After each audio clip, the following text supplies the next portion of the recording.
আশ্চর্য হয়ে গেছি, ভগবান তোদের আরো দিক যেন আমাদের মতো লোকের জন্য আশীর্বাদ করতে করো পারে। তুমি যেন আমরা তোরা করতে পাঁচজন পারি। আমার পাশে থাকিস, যতদিন বেঁচে থাকবো। হ্যাঁ, তারপর চলে গেলে তো আর চাইবো না মা, আর বলবো না।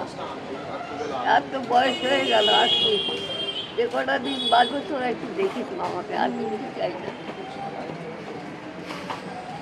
তোমরা সবাই মিলে আমাকে টাকাটা দিলে, অনেক উপকার করেছ, আমি টাকা পেয়েছি মা। ভগবান তোমাদের ভালো রাখুন, যেন আরও এইভাবে আমার জন্য কিছু করতে পারো, সেটাই ঠাকুরের কাছে প্রার্থনা করি। আশীর্বাদ করো, সবাই হ্যাঁ, পাশে যেন ছিল সবাই তোমার, যেন সবাই পাশে আমরা দাঁড়ায়। পাশে আছি। হ্যাঁ, আমরা যতটা সম্ভব চেষ্টা করছি তোমার জন্য। আচ্ছা, তুমি গুনে দেখো কত আছে, দেখে নাও। দেখিনি মা।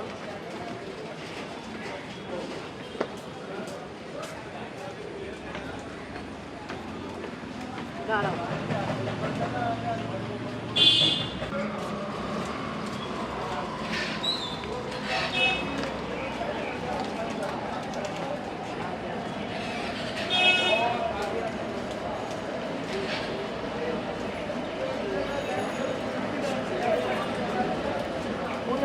1500 আছে তো? হ্যাঁ। তোমার 2 মাসের ভাড়া হয়ে যাবে। হ্যাঁ। তুমি 1200 টাকা ভাড়া দিয়ে দিও, আর 300 টাকা আমার ঠিক কাছে আছে? আর 300 টাকা তোমার কাছে রাখবে। ওষুধপত্র কিনতে তুমি হবে। কিছু ওষুধ আর যা খাবার লাগবে হ্যাঁ, হ্যাঁ, যা সেগুলো লাগবে। কিনে নিও, হ্যাঁ, ঠিক আছে? আমি সব আর কথাই বললাম। এইখানটা দেখে নাও, তোমার জন্য কিছু খাবার এনেছি আমরা, আমি জায়গা করে ঠিক আছে?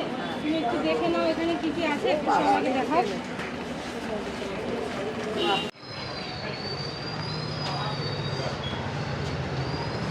একা একা থাকি যখন জানিস মা, কাঁদি বসে বসে, বুকগুলো ভাসে।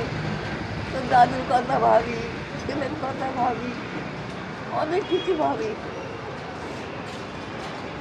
চিন্তা করো না, তোমার নাতনিরা তোমার পাশে আছে, ঠিক আছে? এটাই তো চাই আমি, তোরা থাকবি।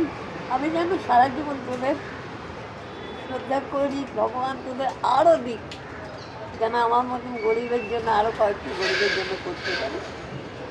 ভগবান তোদের দুহাত দিয়ে দিক, তার জন্য আমার পাশে দাঁড়িয়েছি, এইটাই সবচেয়ে বড় কথা।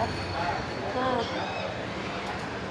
বাড়িতে কেউ যোগাযোগ রাখে না, কিছু না, সাহায্য আমার যে করে না? পয়সা নেই, যখন তোর দাদু বেঁচে ছিল তখন সব ছিল, দাদু চলে গেল, এখন না তাদের মান সম্মানে লাগে, কেন আমি লোকের কাছে চাই না।